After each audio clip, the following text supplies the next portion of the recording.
අපි වෙමු සීලක බොදු දරුවෝ. තෙරුවන් සරණයි. ආදරණීය දුවදරුවනි, සමස්ත ශ්‍රී ලාංකික ශිෂ්‍ය ප්‍රජාවගේ අභිවෘද්ධිය වෙනුවෙන්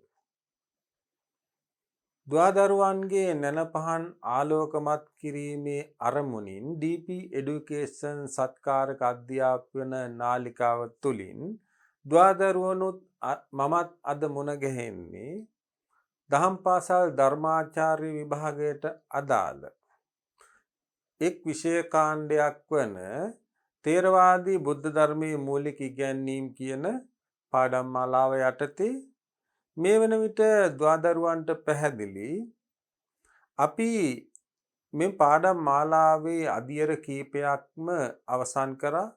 ඒ වගේමයි පටිච්ච සමුප්පාදය කියන පාඩම යටතේ පාඩමත් අදියර කීපයක් යටතේ අපි සාකච්ඡා කරා.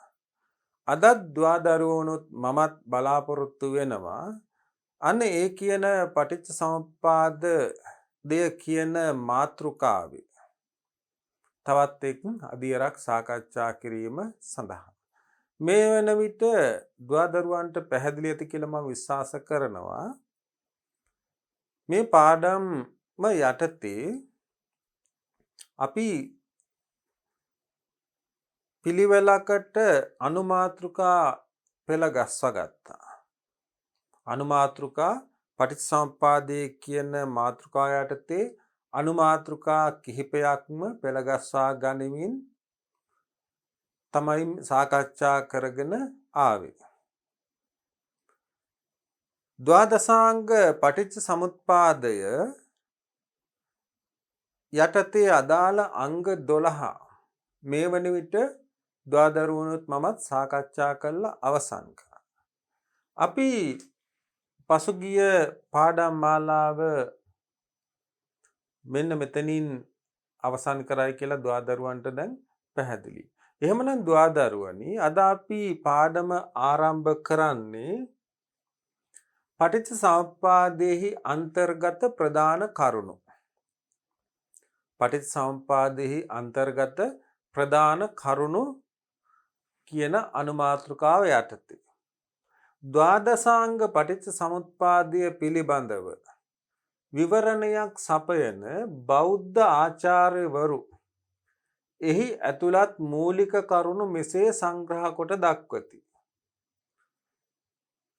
ද්වාදසාංග පටිච්ච සමුප්පාදය පිළිබඳව විවරණයක් සපයන බෞද්ධ ආචාර්යවරු එහි ඇතුළත් මූලික කරුණු මෙසේ සංග්‍රහ කොට දක්වති. මොනවද අපි කෙටියෙන් බලමු දරුවනි. අටුවාචාරීන් වහන්සේලා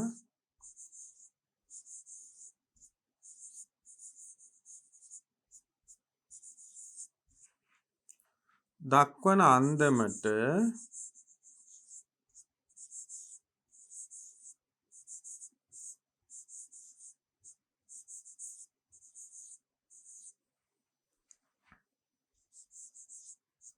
ද්වාදසාංග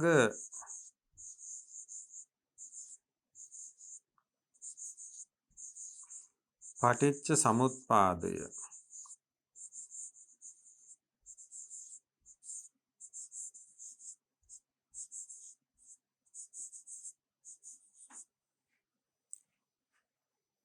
යටතේ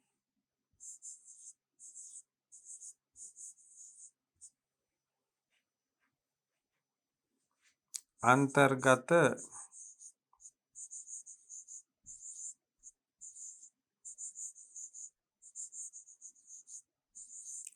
කරුණු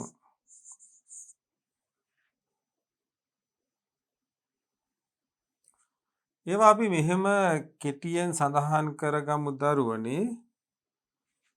1. අද්ද 3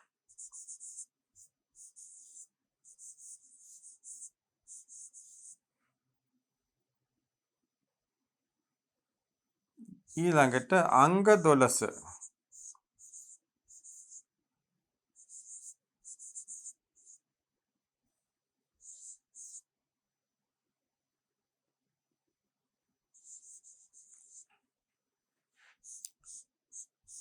සංදි 3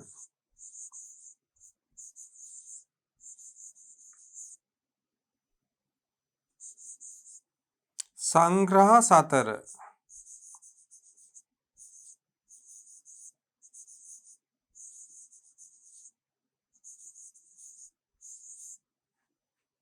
ඒ වගේමයි ආකාර 20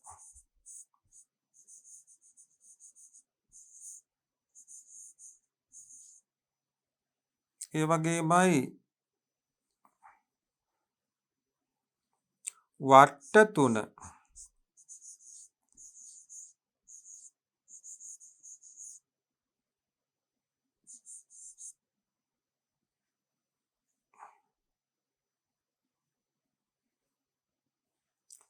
ඒ වගේමයි මුල් 2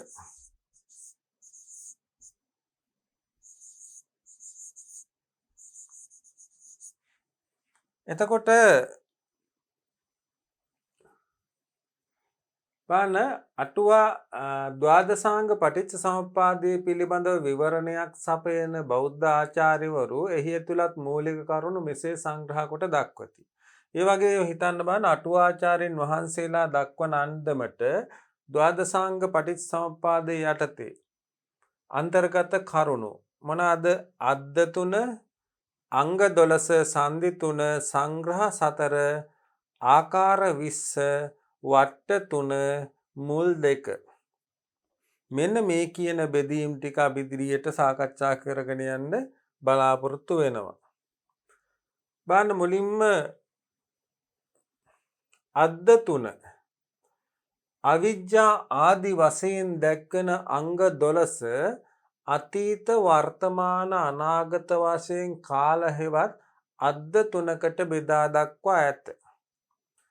අවිද්‍යා සංස්කාර දෙක අතීත අද්දය, ජාති ජරා මරණ දෙක අනාගත අද්දය, විඥාන නාම රූප සලආයතන පස්ස වේදනා තණ්හා උපාදාන භව යන 8ම වර්තමාන අද්දය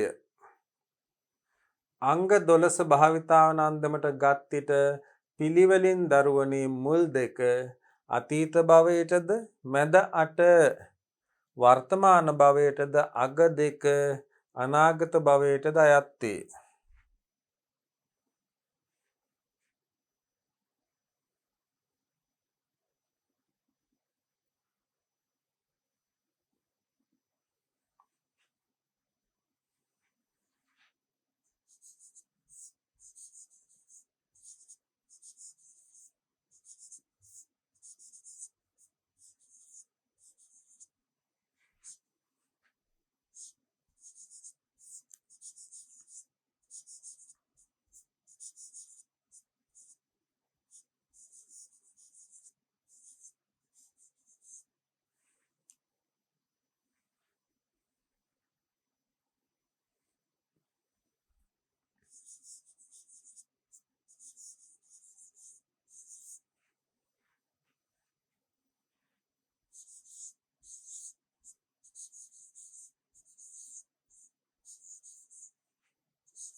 විඥානං විඥානපච්චය නාම රූපං නාම රූපච්චය සලආයතනං සලආයතනපච්චය පස්සෝ පස්සෝපච්චය වේදනා වේදනාපච්චය තණ්හා තණ්හාපච්චය උපාදානං උපාදානපච්චය භවෝ භවපච්චය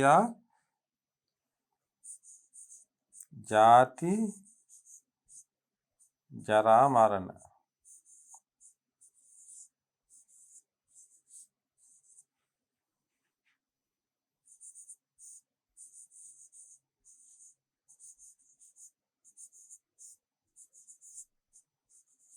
එහෙමනම් එක ආකාරයකට දරුවනේ මේ පටිච්චසමුප්පාදේ අංග 12 වර්ග වෙනවා. අතීත අද්දය, වර්තමාන අද්දය, අනාගත අද්දය කියලා. අතීත අද්දයට අයිති වෙනවා අවිජ්ජා සහ සංස්කාර දෙක. අවිජ්ජා හා සංස්කාර දෙක අතීත අද්දයට. වර්තමාන අද්දය විඥාන නාම රූප විඥාන නාම රූප සලආයතන පස්ස වේදනා තණ්හා උපාදාන භව මෙන්න මේ 8 වර්තමාන අධ්‍යයනය කරන විඥාන නාම රූප සලආයතන පස්ස වේදනා තණ්හා උපාදාන භව අනාගත අද්දට ජාති ජරා මරණ. එහෙමනම්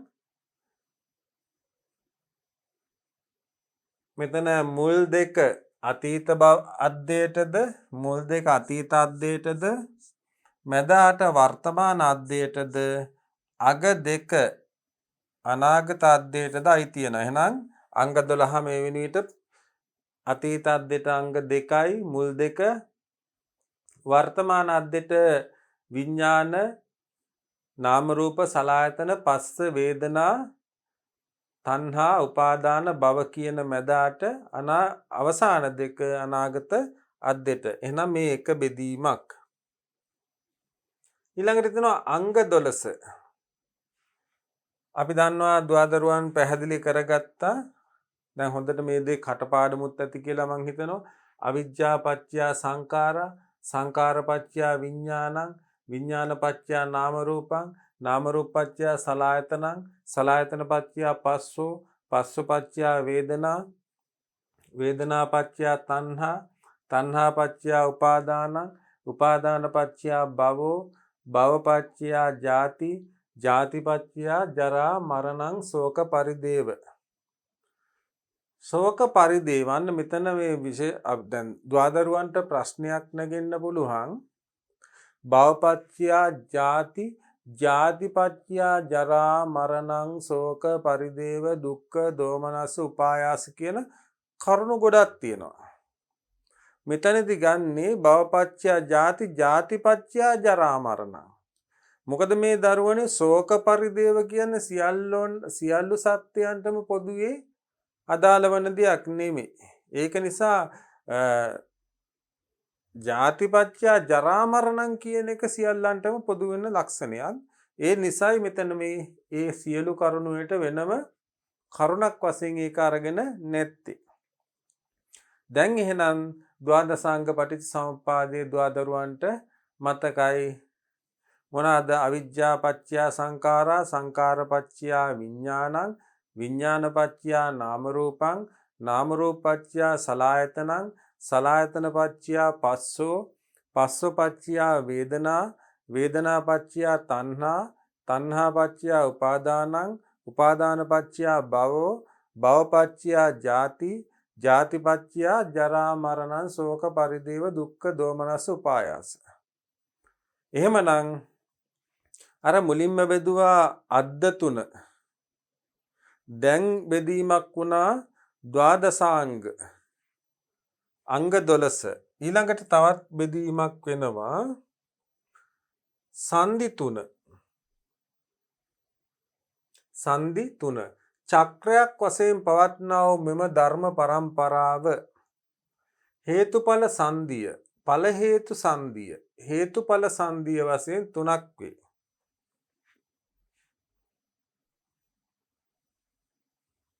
සංදි 3 මුලින්ම තියෙනවා හේතුඵල සංදිය.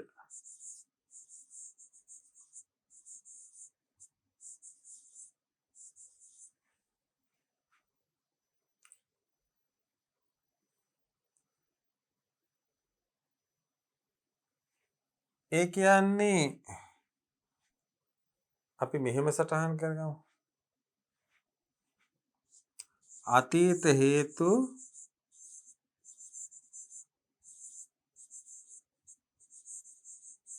වර්තමාන ඵල.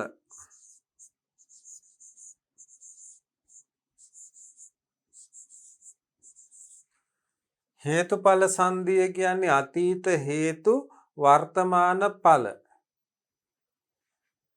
බලන්න මේක සංකාර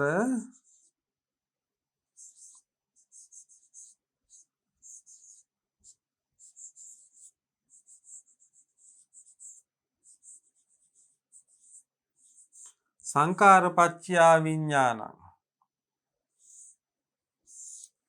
සංකාරපච්චයා විඥාන. ඊළඟට වර්තමානයේ භවයට අයත් ඵලයක් වූ වේදනාවෙන් වර්තමාන හේතුවක් වූ තෘෂ්ණාවක් අතර පවත්නා ඵල හේතු සංදිය.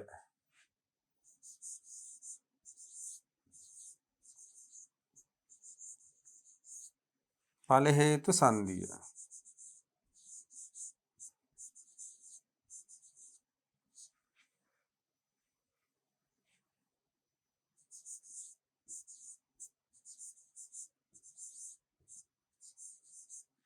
වර්තමාන වේදනා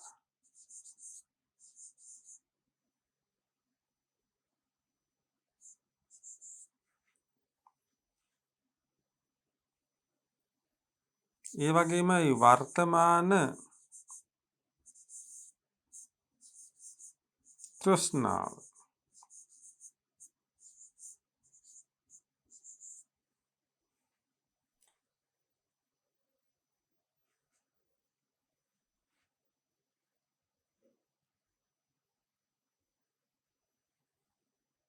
ඒ කියන්නේ වේදනා පච්චය තණ්හා.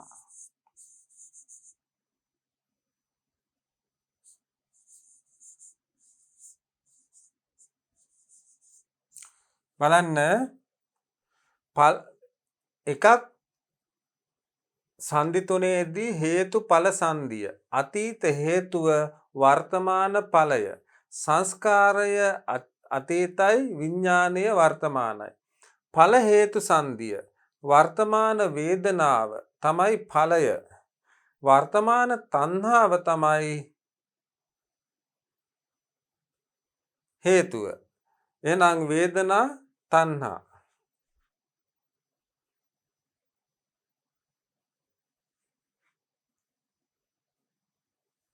ඊළඟ එක හේතුඵල සංදිය.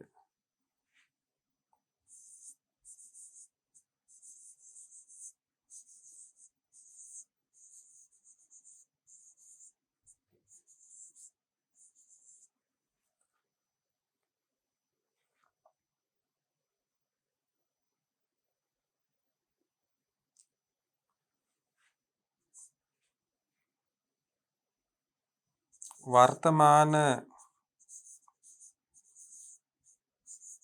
භවය අනාගත ජාතිය.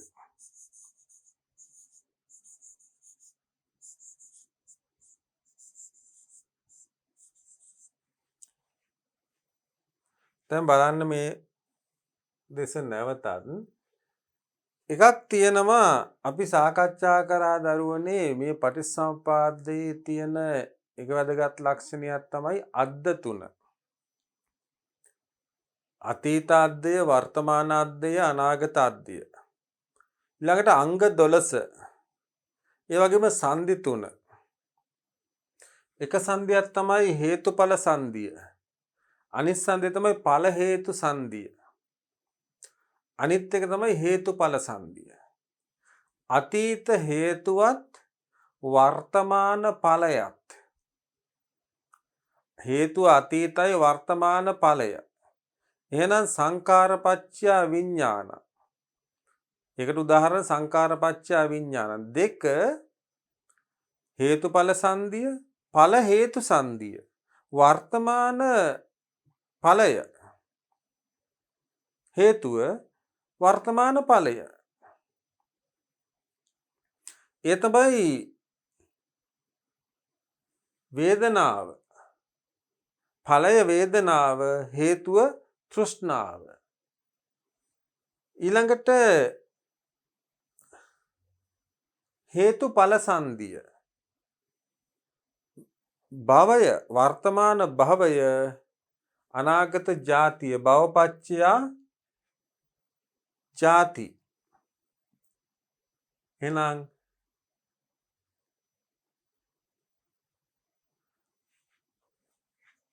වර්තමාන භවයට අයත් වූ හේතුවක් වූ භවයත්, අනාගත භවයට අයත් ඵලයක් වූ ජාතියත් යන දෙක අතර පවතින හේතුඵල සංදිය. එහෙනම් බලන්න මේ ටික නැවතත්. චක්‍රයක් වශයෙන් පවත්නා වූ මෙම ධර්ම පරම්පරාව හේතුඵල සංදිය. මෙතනම සටහන් කරගමු නැවත. හේතුඵල සංදිය, ඵල හේතු සංදිය, හේතුඵල සංදිය තුනක් වේ. අතීත හේතු වර්තමාන ඵලත් අතර බලන්න, අතීත හේතු වර්තමාන ඵල අතර ලැබෙන හේතුඵල සංදිය එකකි. ඒ කියන්නේ සංකාරපච්චය විඥාන. හේතු අතීතයි, ඵලය වර්තමානයි. දෙවැනි එක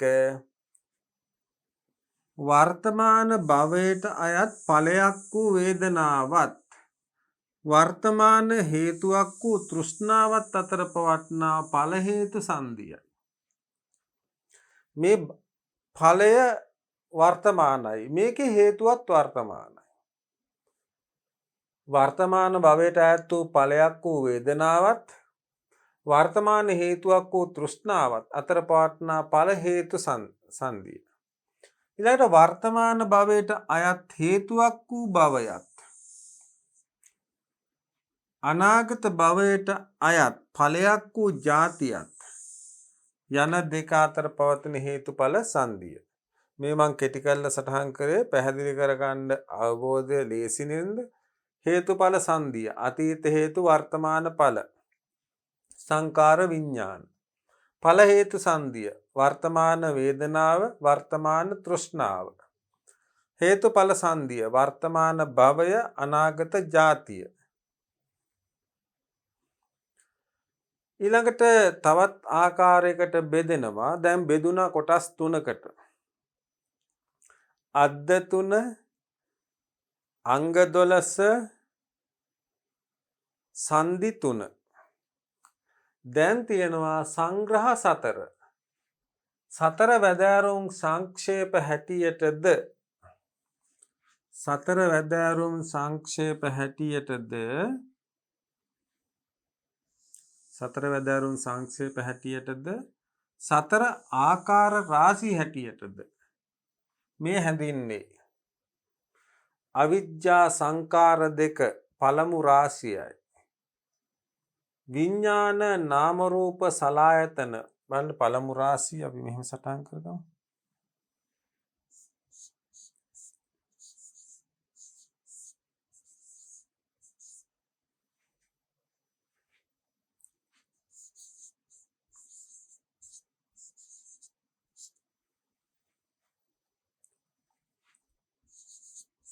අවිජ්ජා සංකාර.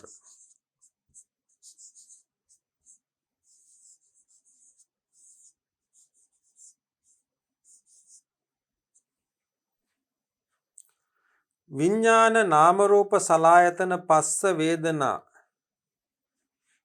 විඥාන දෙවන රාශිය.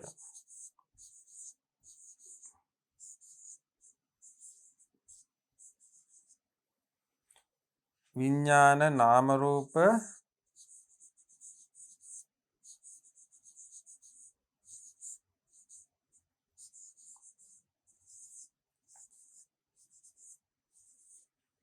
සලආයතන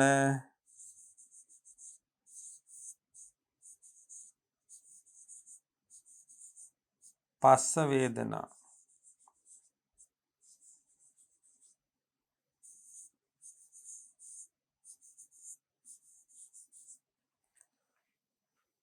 ඒ වගේමයි තණ්හා උපාදාන භව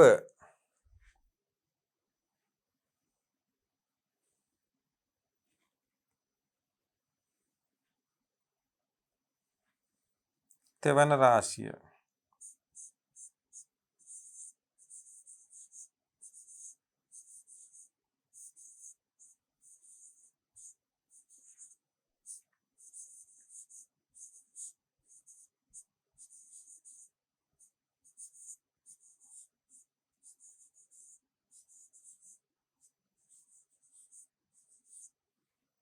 තණ්හා උපාදාන භව තෙවන රාශිය ජාති ජරා මරණ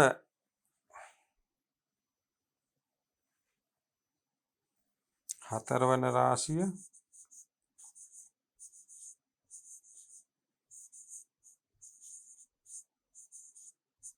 ඒ කියන්නේ ජාති ජරා මරණ.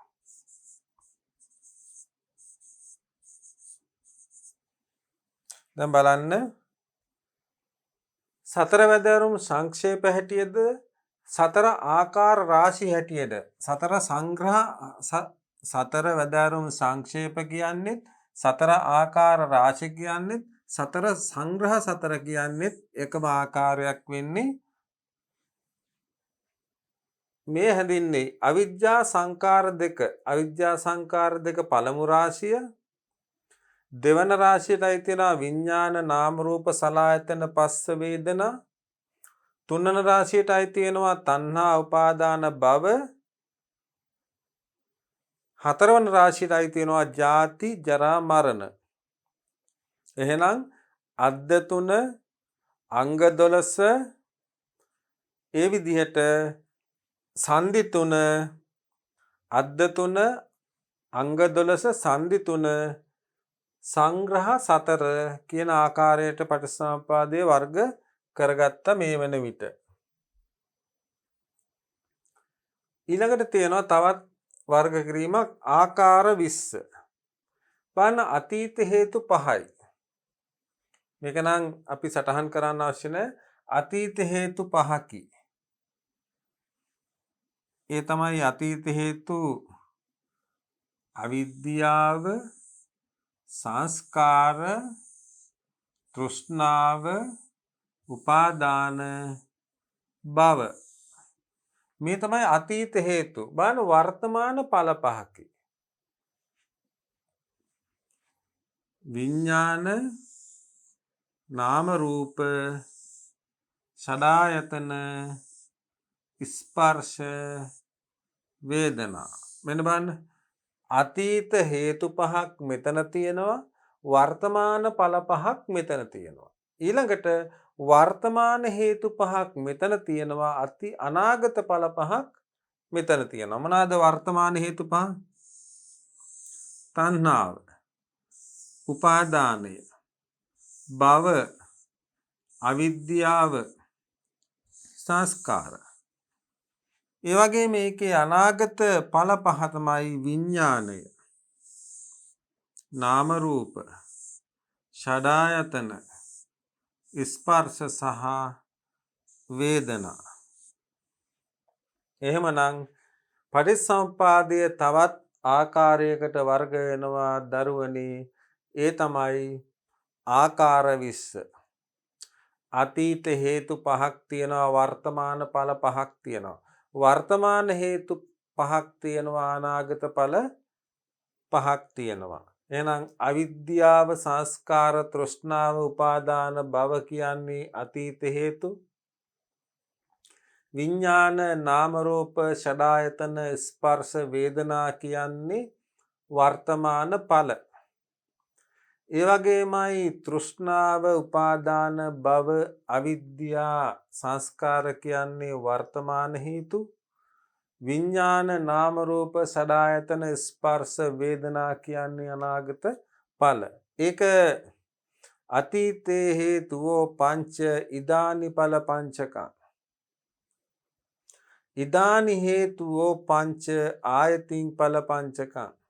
මං හිතන්නේ මේ මෙන්න මේ කරුණ ටික තමයි මේ ගාථාවෙන් ප්‍රකාශ වෙන්නේ. අතීත හේතුවෝ පංච අතීත හේතු පහක් මුල් වෙමින් ඉදානි ඵල පංචකං. අතීත හේතුවෝ පංච ඉදානි ඵල පංචකං.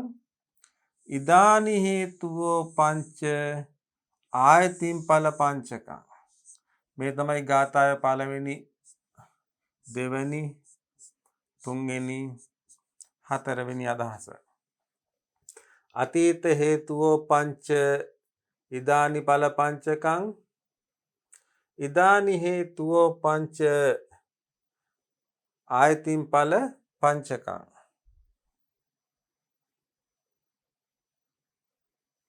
ඒ තමයි මෙතන ආකාර 20 නැවතත් සඳහන් වීමක් වෙනවා. ඒකින්ද අපි එතන සාකච්ඡා කළ යුතු නැහැ. අපි තේරුම් ගමු. අතීත හේතු පහයි. ඒ තමයි අවිද්‍යා සංස්කාර තෘෂ්ණා උපාදාන භව. වර්තමාන ඵල පහයි විඥාන නාම රූප ෂඩායතන ස්පර්ශ වේදනා. වර්තමාන හේතු පහයි තෘෂ්ණා උපාදාන භව අවිද්‍යා සංස්කාර. අනාගත ඵල පහයි විඥාන නාම රූප ෂඩායතන ස්පර්ශ වේදනා. අතීත හේතුවෝ පංච ඉදානි ඵල පංචකං. ඉදානි හේතුවෝ පංච ආයතින් ඵල පංචකං.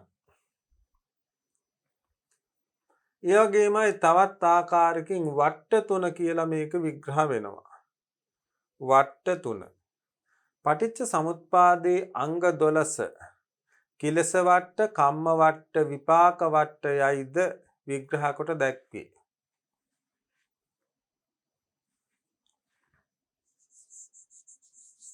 කිලස වට්ට.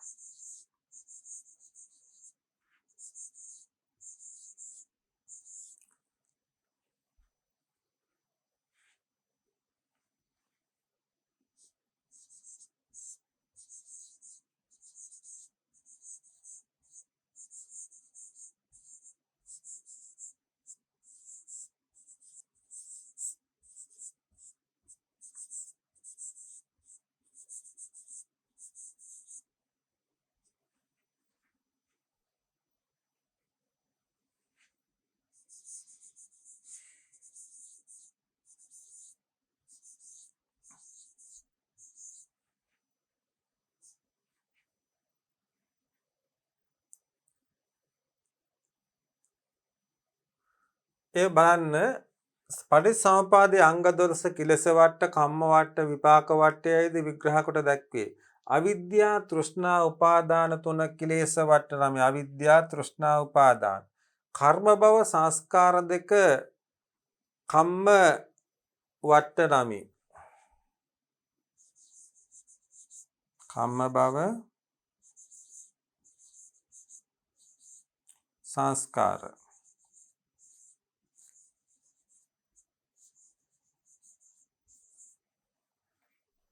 විඥාන නාම රූප ෂඩායතන ස්පර්ශ වේදනා උත්පත්ති භව ජාති ජරා මරණ යනු විපාක වට්ට නමි.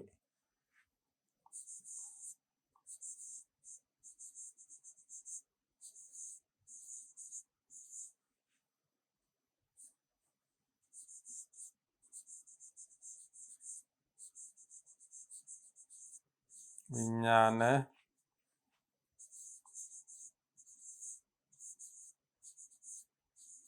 නාම රූප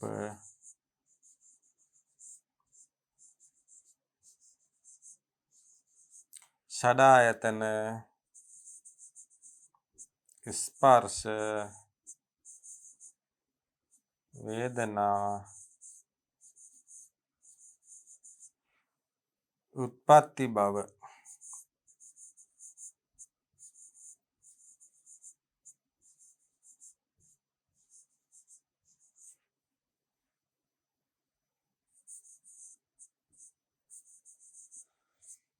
ජාති ජරා මරණ. බලන්න දරුවනේ පටිච්චසමුප්පාදයේ අංග 12 කිලස වට්ට, කම්ම වට්ට, විපාක වට්ට යයිද විග්‍රහ කොට දැක්වේ. අවිද්‍යා තෘෂ්ණා උපාදාන තුන කිලේශ වට්ට නමි. අවිද්‍යා තෘෂ්ණා උපාදාන තුන කිලේශ වට්ට.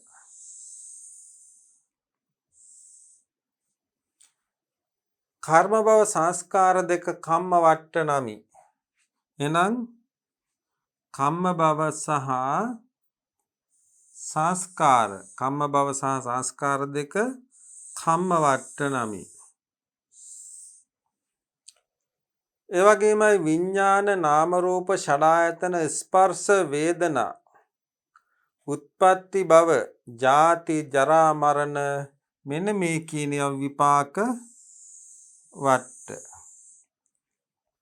එහෙනම් අවිද්‍යා තෘෂ්ණා උපාදාන කිලේශ වට්ට,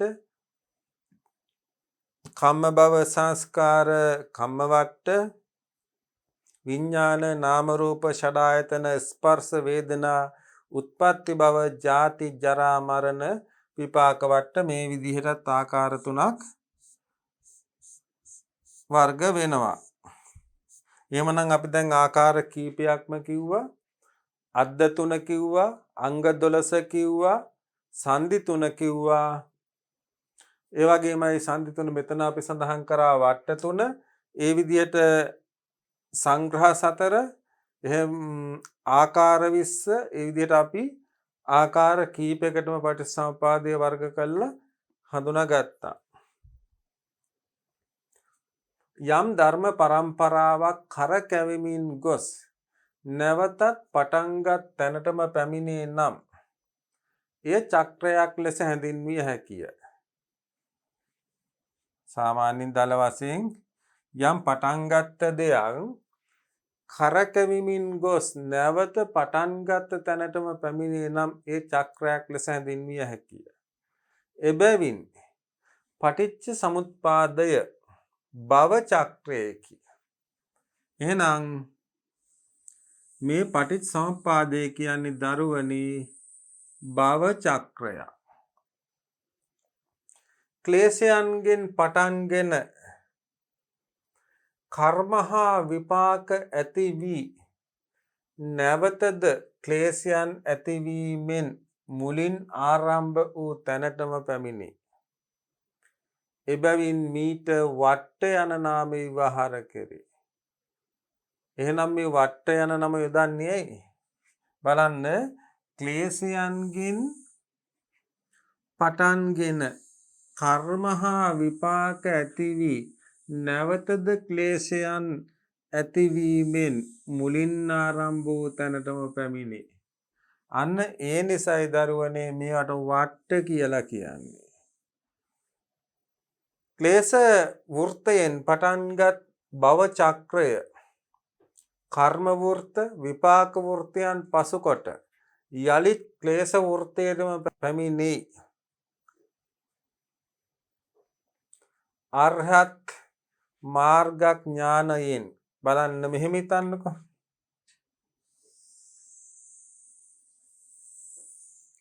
ක්ලේශයෙන් පටන් අරන් ඔහොම ගිහිල්ලා කර්ම විපාක ඔහොම විඳිමින් කර්ම විපාක විඳිමින් නැවතත් ක්ලේශයන් ඇතිවීමෙන් ආපහු පටන් ගැනීම සිද්ධ වෙනවා.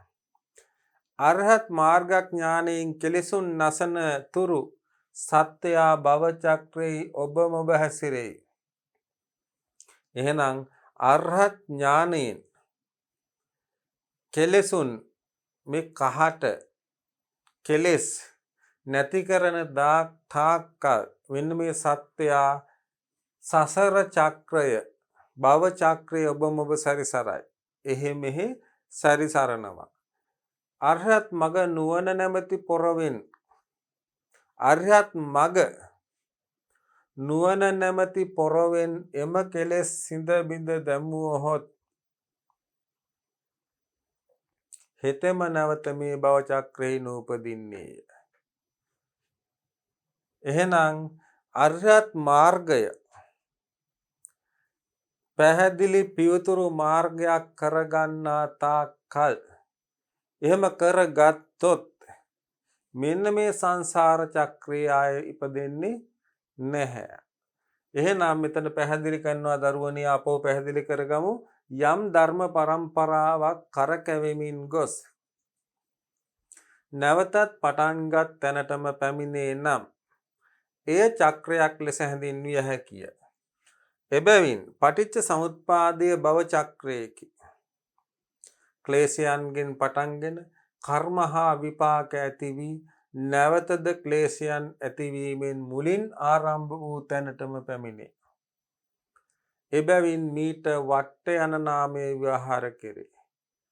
ක්ලේශ වෘත්තයෙන් පටන්ගත් භව චක්‍රය කර්ම වෘත්ත විපාක වෘත්තයන් පසුකොට යළිත් ක්ලේශ වෘත්තයටම පැමිණේ. අරහත් මාර්ගඥානයෙන් කෙලෙසුන් නසන තුරු සත්‍යයා භව චක්‍රයෙහි ඔබ මොබ සැරිසරයි. අරහත් මග නුවණ නැමැති පොරවෙන් එම කෙලෙස් සිඳ බිඳ දැමුවහොත් හෙතෙම නැවත මේ භව චක්‍රයෙහි නූපදින්නේ. එහෙනම් මේ කෙලෙස් සිඳ බිඳ දමලා අරහත් මාර්ග ඥානය පහළ කර ගන්නා තාක්කල් දරුවනි සත්‍යයා මේ සංසාර චක්‍රයේ ඉපදෙන එක නවත්තන්න බැහැ කියන කතාව තමයි මෙතනින් කියන්නේ. එහෙමනම් මේක හරියට චක්‍රයක් වගේ ක්ලේශයන් නැති වෙනවා. ඒ විපාක විඳිනවා. විපාක හොඳ නරක විපාක විඳින්න ආපහු හිතේ කෙලෙස් ඇති වෙනවා. මේක හරියට චක්‍රයක් ආකාර වගේ එකින්ද වට්ට කියන නමින් හඳුන්වනවා. මුල් දෙක මෙන්න තවත් පටිසම්පාදයේ වර්ග කිරීමක්. මේ සංසාර චක්‍රයේහි පූර්වාර්ධය අපරාර්ධයයි කොටස් දෙකකි. අවිජ්ජා සංකාර විඥාන නාම රූප සලආයතන පස්ස වේදනා යන මේ ධර්ම සමූහය පූර්වාර්ධයයි. මේක පූර්වාර්ධයයි අපරාර්ධයයි කියලා ආපහු කොටස් දෙකකට බෙදනවා.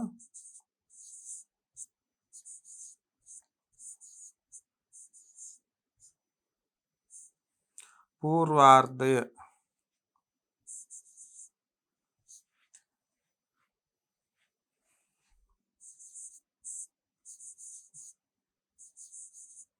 අවිජ්ජා පච්චය සංකාරං විඥාන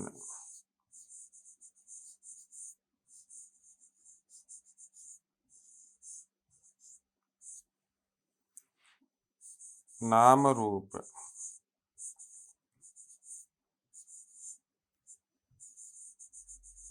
සලආයතන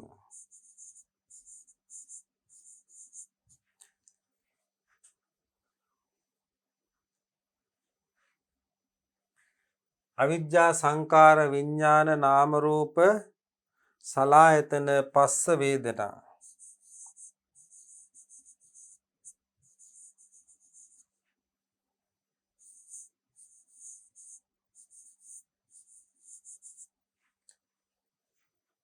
මේ ධර්ම සමූහයේ පූර්වාර්ධයයි. ඒ වගේම අපරාර්ධය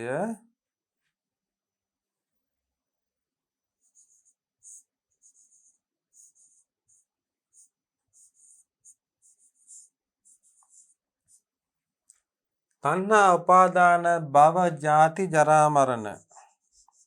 තණ්හා උපාදාන භව ජාති ජරා මරණ.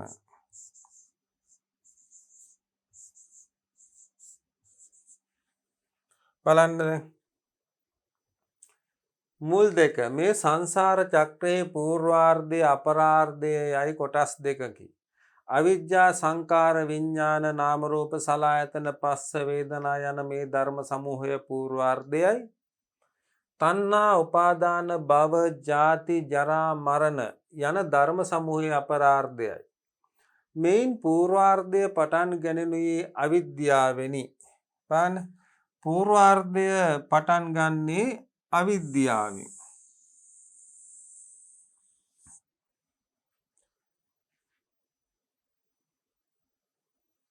අපරාධය පටන් ගැනුණේ තෘෂ්ණාවෙනි. පූර්වාර්ධය පටන් ගන්නේ අවිද්‍යාවෙන් දරුවනි.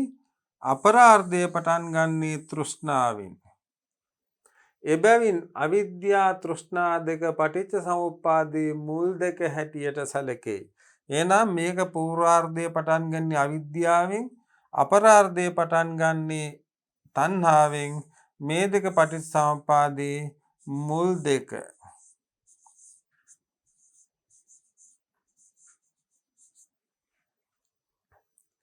ඒවාට මුල්යයි කියනුවේ එම අර්ධයන්හි සෙසු අංග වැඩීමට මුල් වන බැවිනි. මේ මුල් නැති කලෙහි ඉතිරි ඒවා පහළ නොවේ. එහෙනම් අවිද්‍යාව නැති කරොත් සංස්කාර විඥාන නාම රූප සලආයතන පස්ස වේදනා කිසිවක් ඇති වෙන්නේ නැහැ. එහෙනම් මේ කිසි දෙයක් ඇති නොවෙන්න නම් දරුවනේ මේ අවිද්‍යාව නැති මුල නැති කරලා දාන්න ඕන. ඒ වගේමයි උපාදාන භව ජාති ජරා මරණ නවත්තන්න නම් තණ්හාව කියන එක නැති කරලා දාන්න ඕන. මෙන්න මේ මුල නැති කර දාන්න ඕන. අටුවාචාර්යන් වහන්සේලා දක්වන අන්දමට ද්වාදසාංග පටිච්චසමුප්පාදයේ මෙසේ මම අර මුලින් වගේ අර්ධ 3 අද්ද 3 අංග 12 සංදි 3 සංග්‍රහ 4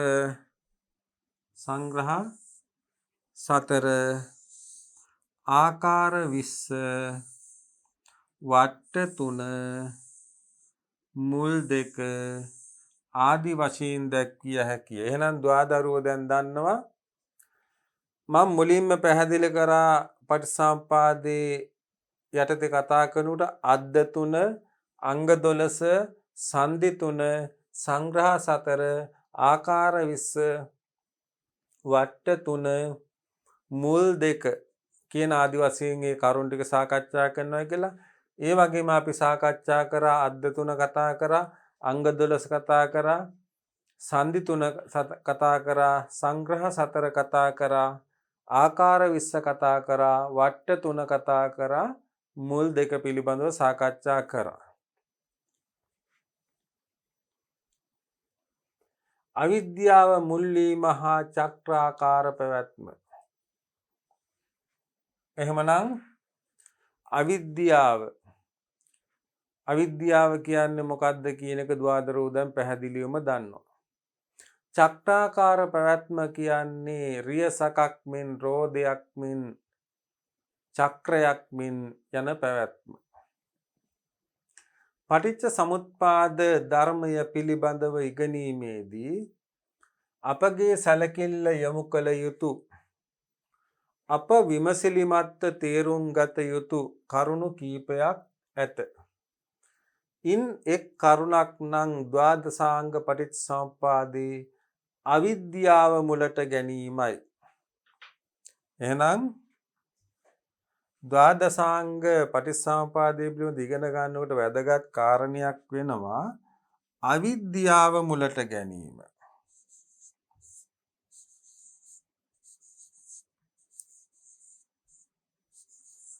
අවිද්‍යාව මුලට ගැනීම.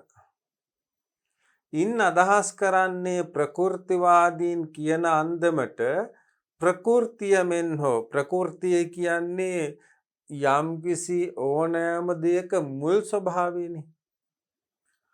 ඊශ්වර නිර්මාණවාදීන් නැත්නම් නිර්මාණවාදීන් දක්වන අන්දමට ඊශ්වර මෙන් අවිද්‍යාවාදී මූලයක්සේ ගැනීමක් නොවේ. ඒ කියන්නේ මෙතන දරුවන්ට පැහැදිලි වෙනවා මේ අවිද්‍යාව සිට ඉදිරියට මේක විග්‍රහ වෙන්නේ. අපි හිතාගෙන ඉන්නවා මෙතනින් මෙහි මොකුත් නැහැ කියලා. ප්‍රകൃතියක දැන් අපි සාමාන්‍යයෙන් මම පැහැදිලි කරලා දෙන්නම්. මිනිස් කියන ප්‍රകൃතිය ගත්තම මිනිසා මිනිස් කියන ශබ්ද ප්‍රകൃතිය අගට ආ කියන ප්‍රත්‍යය එකතු වෙලා මිනිසා කියන නාමය හැදෙනවා. ඒ වගේ ප්‍රകൃතිය දැන් මෙතන අදහස් කරනවානේ ප්‍රකෘතිවාදීන් කියනවා ප්‍රකෘතිය මේ මුල් ස්වභාවය නෙමෙයි. ඒ වගේම නිර්මාණවාදීන් කියන එකට මේ ඊශ්වර නිර්මාණයේ මුල්ම නිර්මාණයත් මේක නෙවෙයි. අවිද්‍යාවාදී මූලයක් සේකනිව අවිද්‍යාව හේතුවක් නැතුව ඉබේ හටගත්තක් නොක. අන්න බලන්න මේක හේතුවක් නැතුව ඉබේ හටගත්ත දෙයක් නෙමෙයි. චක්‍රයක්සේ පවතින ධර්ම සමූහයක් දක්වන විට එය කොතනකින් වුවද පටන් ගත හැකි නිසාය. අවිද්‍යාවද ප්‍රත්‍ය බලපෑමෙන් ඇති වූවක් බව මුල් බුදු සමයේ දක්නට ලැබේ. අපි පොඩ්ඩක් ගිහිල්ලා නැවතෙමු මෙතෙන්න. ඇතම් අවස්ථාවල ආසව සමුදය අවිද්‍යා සමුදයෝ යනුවෙන් අවිද්‍යාවේ ප්‍රත්‍ය හැටියට ආසව දක්වා ඇත. එහෙනම් අවිද්‍යාව ඇතිවීම සඳහාත් මොනවද බලපාන්නේ? ආශ්‍රව.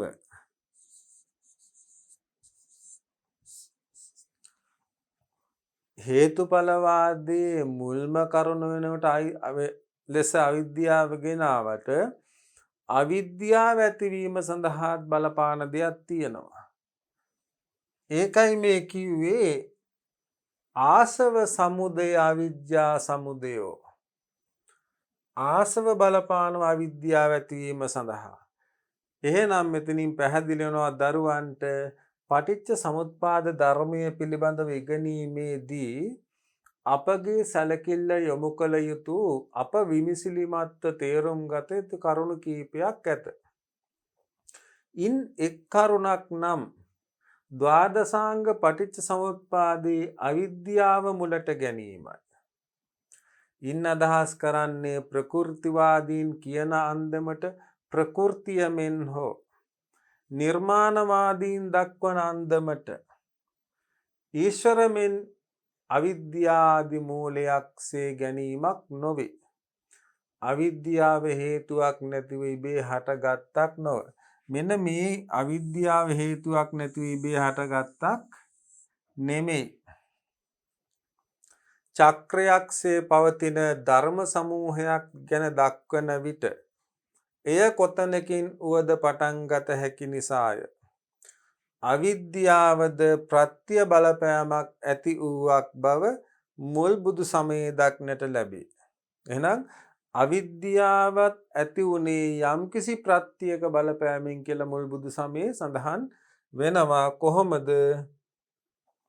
ඇතම් අවස්ථාවල ආසව සමුදය අවිජ්ජා සමුදයෝ යනුවෙන් අවිද්‍යාවෙහි ප්‍රත්‍ය හැටියට ආසව දක්වා ඇත. ආසව සමුදය අවිජ්ජා සමුදයෝ අවිද්‍යාවෙහි ප්‍රත්‍ය හැටියට ආසව දක්වා ඇත. එබැවින් පටිච්ච සමුප්පාදය තේරුම් ගැනීමේදී අවිද්‍යාවෙන් පටන්ගෙන අනුපිළිවෙලින්ම සිදුවන ඓතිහාසික අනුක්‍රමිකතාවකින් තේරුම් ගැනීම වැරදිය. ඒ කියන්නේ අවිද්‍යාවට පස්සේ සංස්කාර විඥාන නාම රූප සලආයතන පස්ස වේදනා එහෙම ඓතිහාසික අනුක්‍රමිකතාවකින් තේරුම් ගැනීම වැරදිය. ඓතිහාසික අනුක්‍රමිකතාවක් වෙනුවට මෙහි ඇත්තේ තාර්කික අනුක්‍රමිකතාවක් බව තේරුම් ගත යුතුය. තාර්කික ලෙස හේතු ප්‍රත්‍ය බලපෑම ඉදිරිපත් කිරීමක් ලෙස ගැනීම ප්‍රඥා ගෝචරය. පටිච්ච සමුප්පාදය හැඳින්වීම සඳහා බුදුරජාණන් වහන්සේ විසින් යෙදූ වචනය වන ඉදප්පච්චයතා යන්න ගැන සැලකිල්ල යොමු කිරීමෙන් මෙය වඩාත් තහවුරු වෙයි. එහෙනම් බුදුන්ම යොදලා තියෙනවා පටිච්චසමුප්පාදය හැඳින්වීම සඳහා ඉදප්පච්චයතා කියන වචනය. එහෙනම් මේ ටික නැවත බලමු. ඇතම් අවස්ථාවල ආසව සමුදය අවිජ්ජා සමුදයෝ අවිද්‍යාවී ප්‍රත්‍ය හැටියට ආසව දක්වා ඇත. අවිද්‍යාව ඇතිවීම සඳහා ආශ්‍රවයන් බලපානවා. එබැවින් පටිච්චසමුප්පාදයේ තේරුම් ගැනීමේදී අවිද්‍යාවෙන් පටන්ගෙන අනුපිළිවෙලින්ම සිදුවන ඓතිහාසික අනුක්‍රමිකතාවක් ලෙස තේරුම් ගැනීම වැරදිය. ඓතිහාසික අනුක්‍රමිකතාවක් වෙනුවට මෙහි ඇත්තේ තාර්කික අනුක්‍රමිකතාවක් බව තේරුම් ගත යුතුය. තාර්කික ලෙස හේතු ප්‍රත්‍ය බලපෑම ඉදිරිපත් කිරීමක් ලෙස ගැනීම ප්‍රඥා ගෝචරය. අර සාම්ප්‍රදායිකව මේකට පස්සේ මේක වෙනවා, මේයින් පස්සේ මේකමයි වෙන්නේ, වෙන කිසිම දෙයක් වෙන්නේ, මේයින් පස්සේ මේකමයි ඉන්නේ. අර සාම්ප්‍රදායිකව මේක තේරුම් ගන්න එපයි කියන එක කියන්නේ මේක තාර්කික බුද්ධියෙන් තේරුම් ගන්න ඕනේ. මොකද හේතුව අවිජ්ජා පත්‍ය සංඛාරා, සංඛාර පත්‍ය විඥාන මුලටම තියෙන දරුවනේ අවිද්‍යාවනේ. මුලටම අවිද්‍යාව තියෙනකොට අවිද්‍යාව මුලට තිබ්බොත් තමයි මේ ටික ඉදිරියට සිද්ධ වෙලා යන්නේ. එතකොට එහෙමනම් අවිද්‍යාව කියන එක ඉබේ හටගත්තක් වෙන්න ඕන. දැන් අපි හිතන්න ගියොත් එහෙම අවිද්‍යාව තමයි පටිච්චසමුප්පාදයේ මුල්ම එක. ඒක ඉබේම හට ගන්නවා. ඉබේම හටගෙන එතනින් හේතුඵලවාදී හට ගන්නවා. එහෙම හිතන්න යන්නත් බෑ. මොකද හේතුව බුදුන්ම දේශනා කළා තියෙනවා මේ සියල්ලම හේතු ප්‍රත්‍ය මත සිදුවෙන දේවල්. එහෙමනම් අවිද්‍යාව ඇතිවීම සඳහා යම් කිසි දෙයක් හේතු වෙනවා. ඒ තමයි ආසවයන්. ආසවයන් නැතිවීම සඳහා තෘෂ්ණාව හේතු වෙන්න පුළුවන්. අන්න ඒ විදිහට කිසිම දෙයක් මේක චක්‍රයක් වගේ. කිසිම දෙයක් ස්වභාවිකව අර කියන්නේ අර ප්‍රකෘතියක් නෑ මේක. ප්‍රකෘතියෙන් ඊශ්වර නිර්මාණවාදයක් අනුව දෙයිය තමයි මුල් මේකම ඇව්වේ.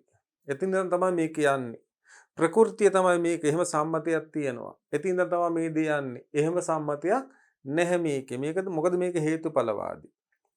එහෙනම් හේතුඵලවාදී මුලින්ම තියෙන අවිද්‍යාව ඇතිවීම සඳහා ආශ්‍රයයන් බලපානවා, ප්‍රත්‍ය වෙනවා. ආශ්‍රයයන් නැතිවීම සඳහා තෘෂ්ණාව හේතු වෙනවා. ඓතිහාසික අනුක්‍රමිකතාවක් වෙනුවට මෙහි ඇත්තේ තාර්කික අනුක්‍රමිකතාවක් බව තේරුම් ගත යුතුය. ඒ කියන්නේ ඓතිහාසික වශයෙන් පෙර රජ දවසේ ඉඳන් මේ විදිහටම මේකෙන් පස්සේ මේක එහෙම තේරුම් ගන්නවා. මේක තාර්කිකව තේරුම් ගන්න කියලා තමයි මෙතනින් පැහැදිලි කරන්නේ. තාර්කික ලෙස හේතු ප්‍රත්‍ය බලපෑම ඉදිරිපත් කිරීමක් ලෙස ගැනීම ප්‍රඥා ගෝචරය.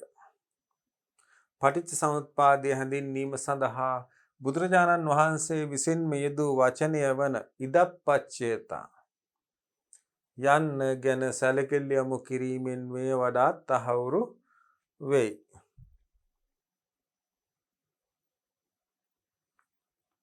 මෙහිදී සැලකිල්ලට ගත යුතු අනෙක් කරුණක්ද ඇත. එනම් අටුවාචාර්යින් වහන්සේලා විසින්ද ද්වාදසාංගය විස්තර කිරීමේදී අතීත වර්තමාන අනාගත භව තුනක් සම්බන්ධ කොට දක්වා ඇත. පුනර්භවය විස්තර කිරීමට මෙසේ ද්වාදසාංගය උපයෝගී කරගත්තද මෙසේ අතීත වර්තමාන අනාගත වශයෙන් බෙදා තේරුම් ගැනීම හැරුණු විට පටිච්ච සමුප්පාදයේ ඓතිහාසික පරිණාමයක් ලෙස තේරුම් කළ හැකිය. එහෙනම් මෙහිදී සැලකිල්ලට ගත යුතු අනෙක් කරුණක්ද ඇත. මොකක්ද ඒ කරුණ දරුවනේ? අටුවාචාර්යින්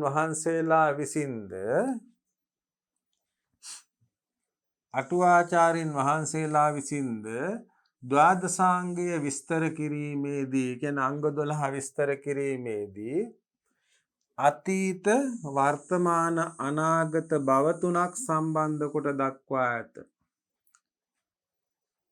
පුනර්භවය විස්තර කිරීමට මෙසේ ද්වාදසාංගය උපයෝගී කරගත්තද මෙසේ අතීත වර්තමාන අනාගත වශයෙන් බෙදා තේරුම් ගැනීම හැරුණු විට පටිච්ච සමුප්පාදය ඓතිහාසික පරිණාමයක් ලෙස තේරුම් කළ හැකියි. එහෙනම් මේන් මෙන්න මේ අදහසෙන් අතීත වර්තමාන අනාගත වශයෙන් බෙදා තේරුම් ගත්තේ නැත්නම් පටිච්ච සමුප්පාදයේ දරුවනේ ඓතිහාසික පරිණාමයක් ලෙස තේරුම් කරගන්න පුළුවන් කියන එකයි කියන්නේ. එහෙමනම් ආදරණීය දුවදරුවනි මේ වන විට පටිච්ච සමුප්පාදයේ කියන පාඩම අනුමාතෘකා කිහිපයක්ම යටතේ අපි මුලින් සාකච්ඡා කරගත්ත විදිහට අනුමාතෘකා කිහිපයක් යටතේම මේ වෙනුවට සාකච්ඡා කරා. මම හිතනවා මේ සාකච්ඡා කරපු කරුණු තුලින් සැලකිය යුතු ප්‍රමාණවත් අවබෝධයක් දුවදරුවන් ලබා ගන්න ඇති කියලා. දුවදරුවන්ට මතකයි මෙන්න මේ පටිච්චසමුපාදය කියන පාඩම් මාලා කිහිපයක් යටතේම අපි සාකච්ඡා කරා. මොකද බුදුදහමෙහි අන්තර්ගත ගැඹුරු දහම තමයි පටිච්චසමුපාදයේවත් හේතුඵල ධර්මය කියන්නේ. මේ පාඩම සාකච්ඡා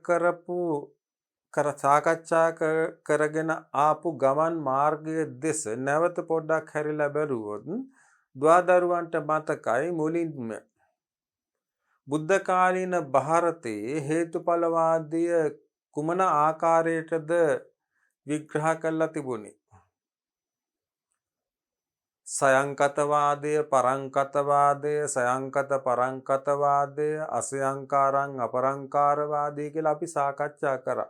බුදුන් වහන්සේ කොටස් 4කට බෙදුවා මේ මතවාද ටික. කොටස් 4ක් යටතේ බෙදලා උන්වහන්සේ ඒවා ප්‍රතික්ෂේප කරා. ඊළඟට පටිච්චසමුප්පාද ධර්මයේ තියෙන වැදගත්කම ගැන අපි සාකච්ඡා කරා. පටිච්චසමුප්පාද දේශනාවේ අරමුණු පිළිබඳව අපි සාකච්ඡා කරා. ඒ වගේමයි පටිච්චසමුප්පාද දේශනාවේ තියෙන ආගමික වැදගත්කම අපි පැහැදිලිව කතා කරා. ඊළඟට පටිච්චසමුප්පාදය ධර්මය විමුක්තිය පිළිබඳව අපි සාකච්ඡා කරා. ඒ වගේම ද්වාදසාංග පටිච්චසමුප්පාදය පිළිබඳව අපි සාකච්ඡා කරා. ඒ අංග 12 මොනවාද කියලා අපි සාකච්ඡා කරා. ඒ වගේමයි අවසානයේදී පටිච්චසමුප්පාදයට සාපේක්ෂව ඒ පිළිබඳ අද්ද තුන, ආකාර තුන, සංදි තුන ඒ විදිහට අපි ඒ නොඑක් බෙදීම් පිළිබඳව අපි සාකච්ඡා කරා. මේ සාකච්ඡා කරන ලද සමස්ත කරුණු දිහා නැවත බලනකොට මම හිතනවා දුවදරුවන් විභාගයට ප්‍රමාණවත් දැනුම් කරුණු ටිකක් මේ තුලින් ලබා ගන්න ඇති කියලා. ඒ වගේමයි විභාගයට ලඟු නොකොට Tamanගේ ජීවිතයට මෙන්න මේ කියන හේතුඵලවාදී දහම නිවැරදිව තේරුම් ගැනීම තුලින් අපේ ආගමික ජීවිත අවබෝධය යහපත් කර ගැනීමට මේ වැදගත් දහම් කරුණු ඉවහල් කර ගන්නත් පුළුවන්. එහෙමනම් ආදරණීය දුවදරුවනි අද අපි සූදානම් වෙනවා අපි පාඩම් මාලා කිහිපයක් යටතේ මේ තාක් සාකච්ඡා කරන්නට යෙදුණු පටිච්චසමුප්පාද ධර්මය පටිච්චසමුප්පාදය කියන මාතෘකාව අද නිමාවට පත් කිරීමට බලාපොරොත්තු වෙනවා. දුවදරුවන් මේ පාඩම් කරුණු ගැන නැවත Tamanගේ අවධානය නැවත යොදවමින් කටපාඩම් කළ යුතු තැන් කටපාඩම් කරමින් සටහන් කරගත යුතු තැන් සටහන් කර ගනිමින් මතක තබා ගත යුතු තැන් මතක තබා ගනිමින් දහම් පාසල් ධර්මාචාර්ය විභාගයේ තේරවාදී බුද්ධ ධර්මයේ මූලික ඉගැන්වීම් කියන පාඩම් විෂය කොටසට සාර්ථකව පිළිතුරු සපයමින් ඉහළම ප්‍රතිඵලයක් ලබා ගැනීමට මේ ඉගෙනගත් විෂය කරුණු උපයෝගී කර ගනී කියලා මම විශ්වාස කරනවා.